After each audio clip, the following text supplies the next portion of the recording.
deputy gangs, coffee with the deputy, coffee with the cop events, the history of the East LA Sheriff's Department, and the violence perpetrated against Chicanos in East LA.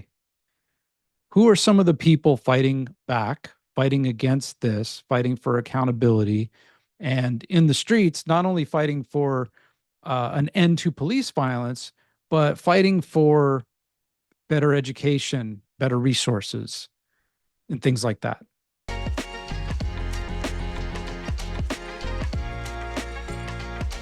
Hello, everyone, and welcome to Conversations for the People with Matthew Solomon. I'm Matthew Solomon, and I'm very excited to have on the show today Gabriel Quiroz Jr., who's one of the co-chairs of Centro CSO's Police Accountability Project. I don't want to take up a lot of time because he's on the move today, and I want to jump right to it. So please welcome to the show, Gabriel Quiroz Jr.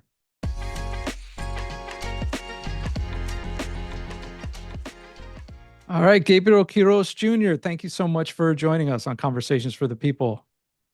Thank you for having me.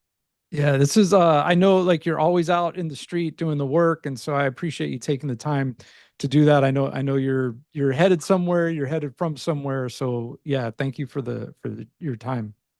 No, and likewise too, things came up and I didn't want to reschedule because I know like your time is important to us too. And I want to thank you and for what you do and being able to uplift our voice. So thank you for having us. Yeah, Well, me. yeah.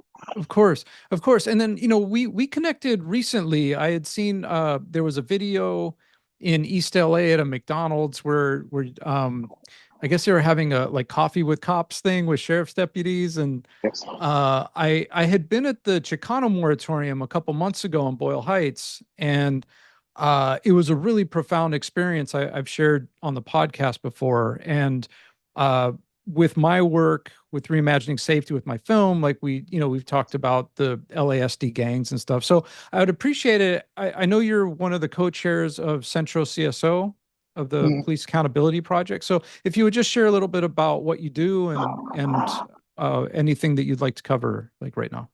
For sure. Yeah, so I'm one of the coaches for the police accountability campaign within Centro CSO along with Emily Ordaz. So yeah, we've been leading the fight. I'm actually kind of newer to this, so I haven't been around as long, but we're with our organization leading the fight for accountability, specifically accountability against the sheriff's department here in our neighborhood here where we live. I live in Boyle Heights. She lives in East LA. A lot of our members live in the area. And yeah, so we focus on police accountability. Our main focus right now is the East LA Sheriff's Department because they're plagued with deputy gangs. There's that we know of at least two deputy gangs there. They've had a history where it's at least like four deputy gangs. Um, so yeah, they're known for extrajudicial killings. They're known for harassing the community. Um, very repressive tactics against the community. It's well documented. There's state, federal, county investigation into the sheriff's department, and a lot into the East LA Sheriff's Department. A lot of names that you might know, like the Anthony Vargas, who was murdered by the East LA sheriffs, Paul Rea, Gabriel Quiroz Jr., and those families are literally the backbone of the movement. The impacted families are the backbone of the movement, and I can't stress that enough because they're the reason a lot of us out here are out here fighting for accountability. Yeah. Yeah. Awesome. Thank you. Thank you for sharing that.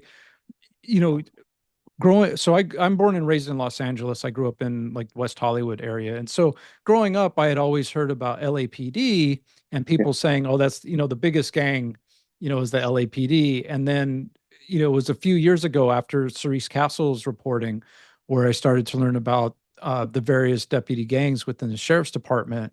And I was curious your perspective on, because I know like they were saying that the gangs didn't exist and then they might exist and all of that. And so what's your perspective on the history of that and why that hasn't been eradicated yet? Sure. Well, it's a lot. Like first, I want to say shout out to Cerise Castle because she's really given the spotlight to what's going on in her community. Like you said, like you grew up even in Los Angeles, and even you know that the police departments and all that, they're the biggest gang. They operate just like a gang, harass these people, and that's what everyone in Los Angeles knows about. So I would say like the thing here in East LA, like finally being able to like have a name to like, oh, like it went from, yeah, they don't exist, deputy gangs don't exist, to like, okay, they exist and we're doing something about it. And so it's always just like trying to sweep it under the rug. Like now that there's so much attention around it, like it's hard for them to sweep it under the rug. Like there's a civilian oversight commission, part of the LA County, that oversees the sheriff's department and gives recommendations to the board of supervisors.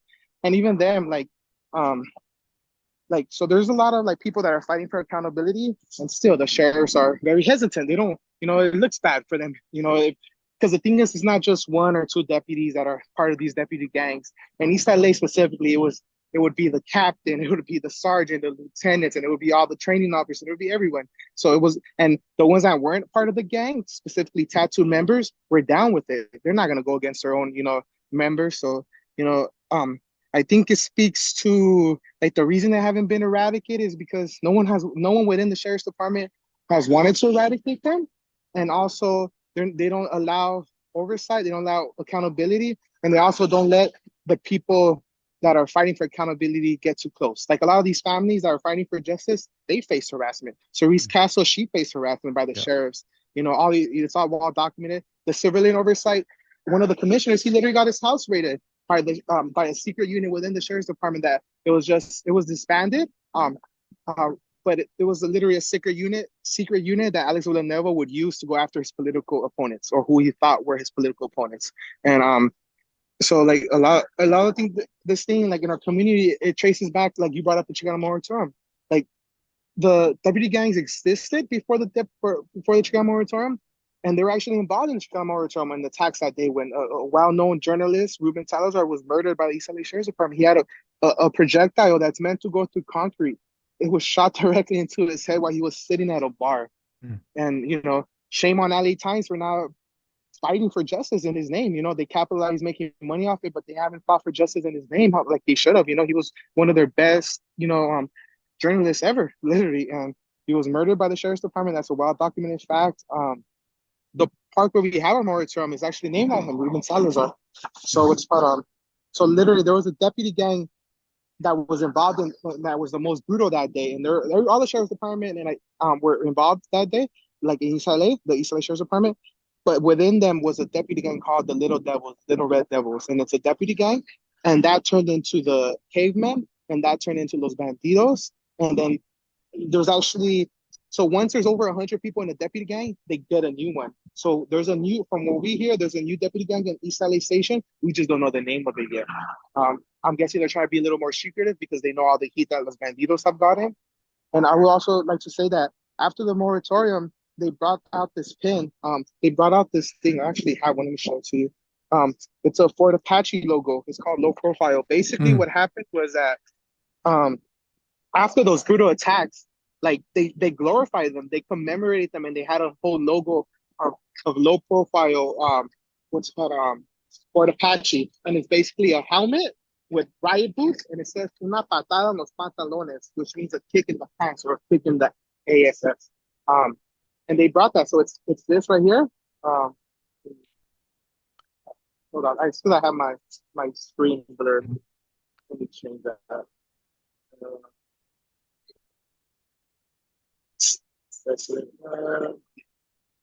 I can send it to you later, maybe. Yeah, we can share it in. Yep. Yeah. Okay. So you see we crossed it out, but that's the Fort Apache low profile logo.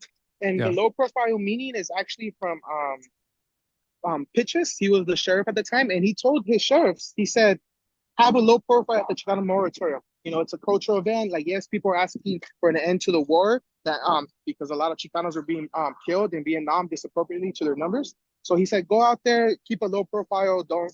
But the devils literally ignored that and went out and attacked people. And the community fought back too. There's pictures of sheriffs that got what was coming to them. So, but they commemorate that. And the reason I bring up that pin is that 54 years later, they're still wearing that pin. When Jim McDonough was sheriff, this was in 2016, he took that pin and he covered out there was a mosaic on the floor. He covered that up because he knew how disrespectful it was to the East LA community. He knew what it meant. So he covered that up. But when he lost the election and Alex Villanueva came in, which the deputy gangs actually grew under Alex Villanueva, he brought it back. So ever since 2018, they have been wearing this pin. And just recently, 2024, October 20th, Olympic and Atlantic, sheriffs were wearing that pin, shooting tear gas indiscriminately and pepper balls into men, women, and children. Hmm. Yeah, Yeah, it's interesting.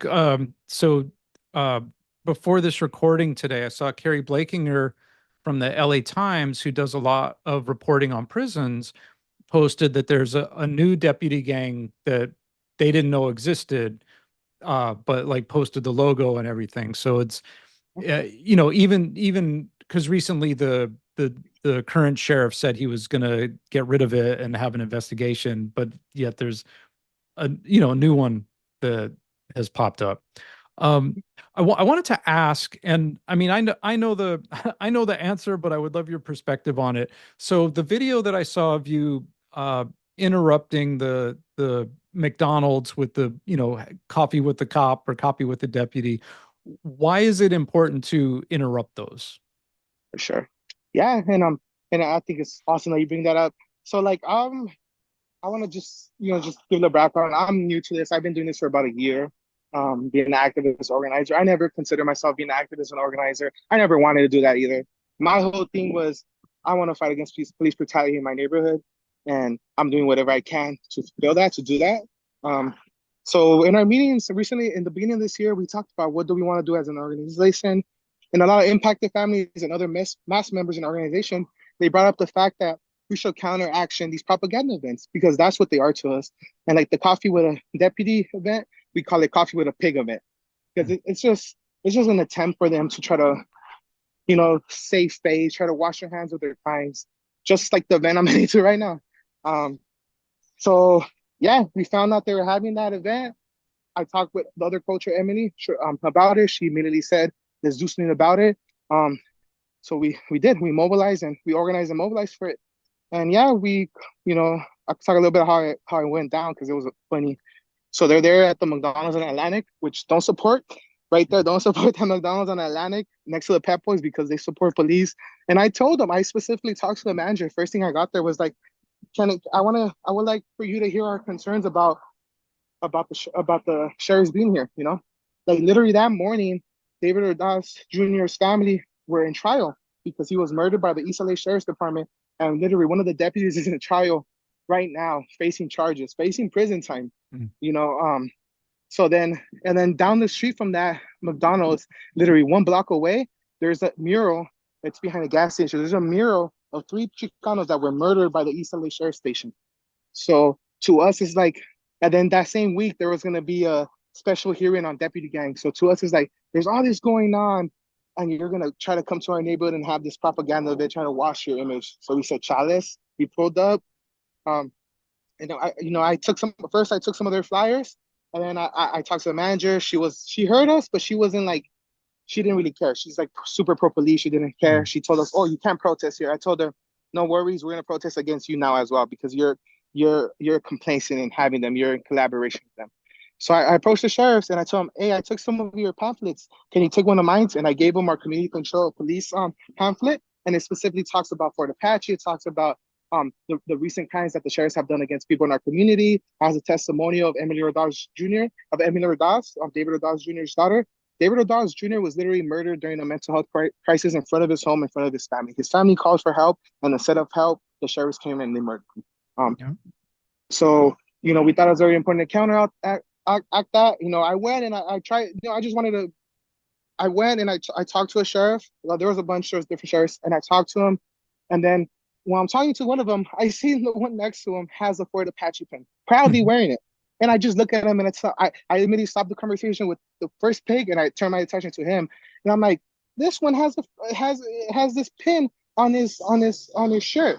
That's like super disrespectful for our community. That's you're glorifying the attacks that you have done in our community, and that just shows you that the culture, the systematic culture that they have is this us versus you mentality. And Mhm. that Fort Apache, where it comes from, it's like this old movie, John Jane, one of those, I don't know, but it's like super racist, basically about U.S. soldiers in the outpost, and they're surrounded by savages, Indians. That's what they Mhm. say. So that's the way they see us. Basically, they're the outpost surrounded by savages, and we're the savages.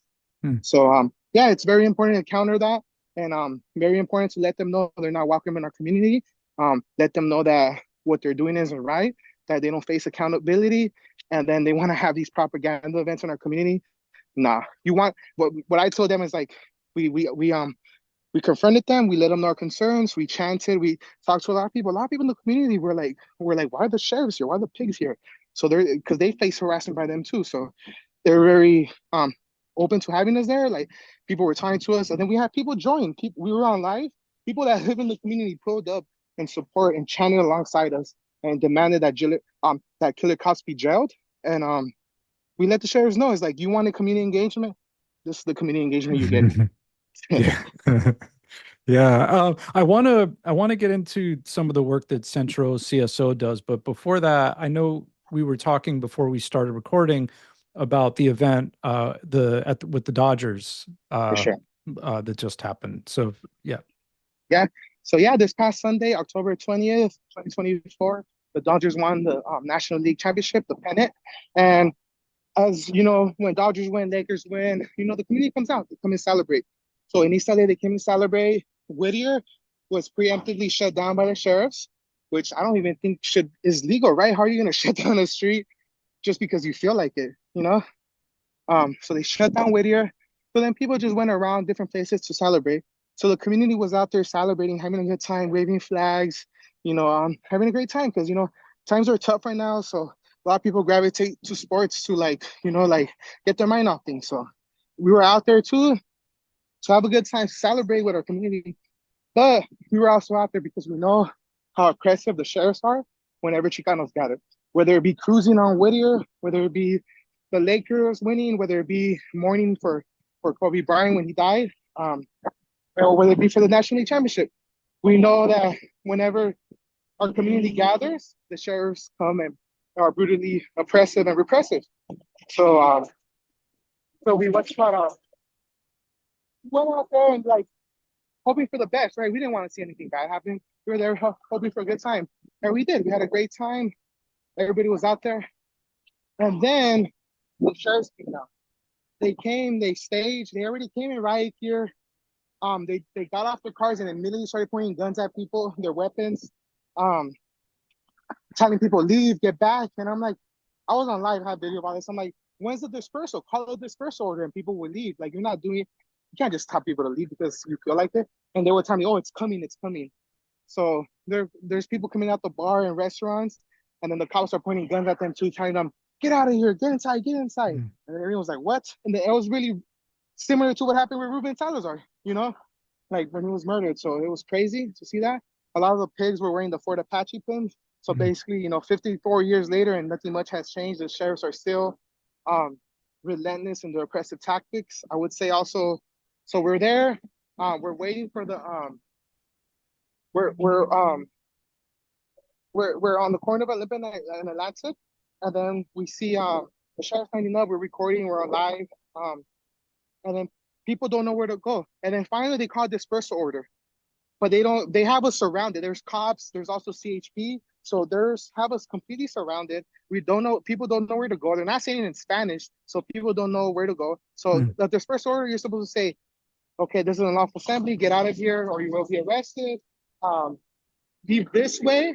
They have to give you a way to leave, right? They can't just block, they can't just corner you in the street and surround you and tell you you have to leave without giving you a way out.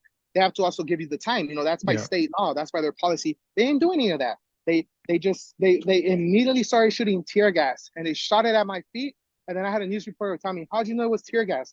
Well, I started choking, I started coughing, I started crying, and also everyone around me. It landed on my feet. I saw the smoke. We have video of that we can send to you too. The smoke is lands, and I'm like, what is that? I wasn't sure it was a firework from someone else. I wasn't sure. And then I immediately start feeling the effects of it. So I cover up, and then people next to me are like, it's tear gas, and they start Mhm. running. And this is families, it's children with their families, it's mothers, it's fathers, it's like you said, children. I'm gonna hop on this bus right now, so give me a Mhm. second. Um,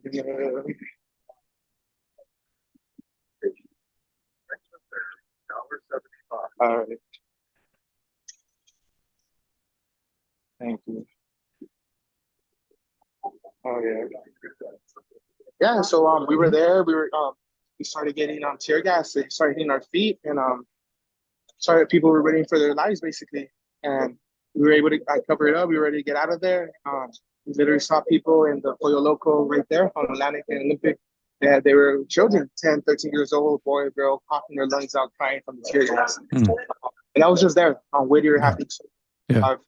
Yesterday, we actually had a press conference and we met people that there was a student. She was shot in the eye. She was with her mother. She was shot in the eye with pepper balls and she went to the hospital that night.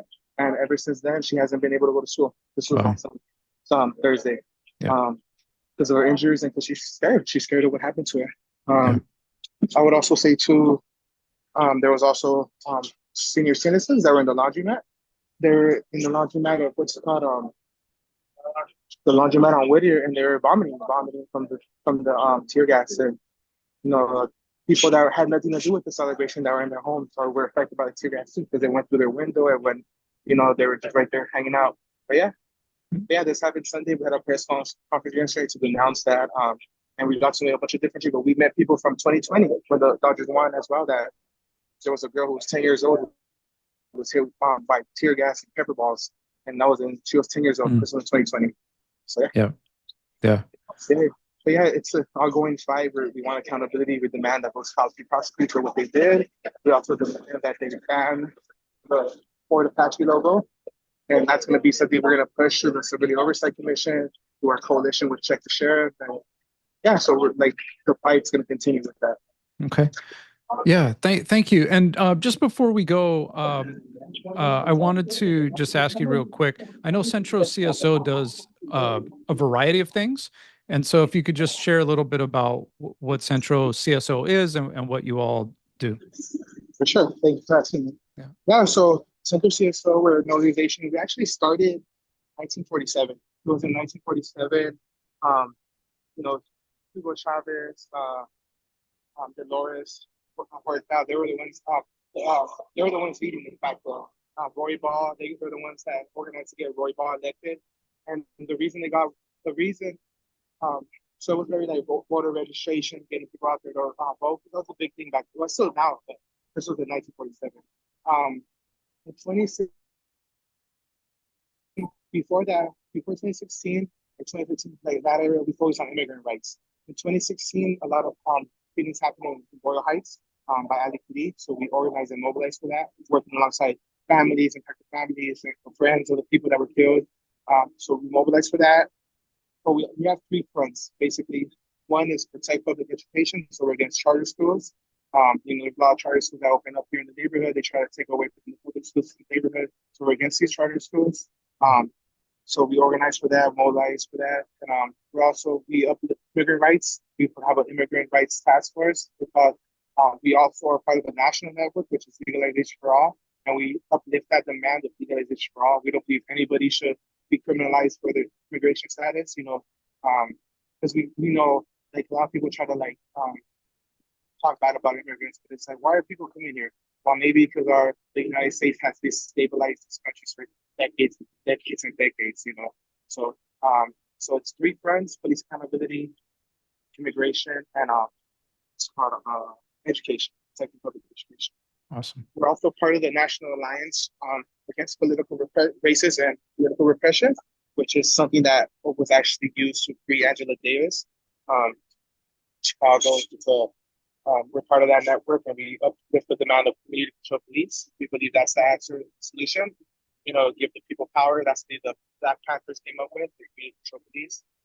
So yeah, we also participate in delegations. I was actually in Eagle Pass, Texas, at the beginning of the year, along with my other brother Jordan, and we met up with people from the Alfred Network from Texas and from Mira, and we went down to Eagle Pass, Texas, and we got to see firsthand the what's called the militarization of the border, the racist right-wing rhetoric put into action, like seeing the National Guard occupation of Shelby Park, and we got to all see all this firsthand. Yeah. Awesome. Well, Gabriel, thank you so much, man. I don't want to keep you. I appreciate you taking the time. And like I said, I know you're on the move. So it's been really awesome having you. I hope you'll come back and we can, talk some more another time. For sure. Thank you for having us. And, we would love to be back on again and hope we'll bring more people on. I would love for you because it's something that a lot of people don't know, like about the charter schools and the public education. So having like like have because that's like all our fights are led by people have been impacted. Like the education fight, that's led by mothers. The police accountability, it's led by impacted families. So I would love to have more of these people on and share with you. So again, thank you. You're doing amazing work. Thank you for having us. And sorry that I'm on the go. We're doing all this, but again, I appreciate you, and hopefully we can do more stuff in the future. Awesome. Thank you, brother. Have a great day. Okay. All right. Thank you for listening in. Thank you for watching. And big thank you to Gabriel Quiroz Jr., who is out on the move in the streets for the people. Real quick, if you're interested in learning more about deputy gangs, as we were discussing on the program, follow Cerise Castle, and you can Google LASD gangs, and she has a podcast and a series of stories, journalism through Knock LA, called A History of Violence. So we'll put all that in the show notes, but I wanted to make sure and shout out and share her information.